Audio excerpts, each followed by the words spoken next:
امروز آتئیسم از لحاظ علمی با اختلاف بسیار زیادی بر کسانی که مدعی راهبری ادیان هستند پیروز شده است، حال چه مسلمانان شیعه، اهل سنت و یا وهابی‌ها، مسیحیان و یا یهودیان. اینها به موضوعات علمی بدون فهم و درک پاسخ می‌دهند.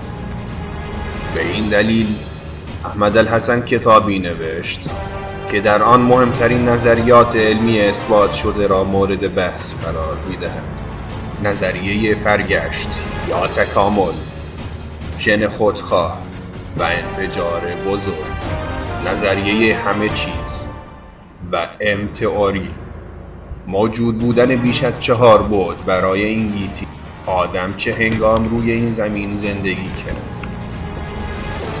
چه هنگام، کجا و چگونه طوفان نوح واقع شد، آیا همه زمین را در بر گرفت و آیا همه موجودات نابود شدند؟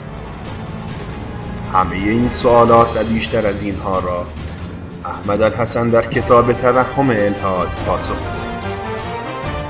این کتاب شامل مناظره‌های علمی با پروفسور ریچارد داوکینز و پروفسور استیون هاپکینگ و غیره است.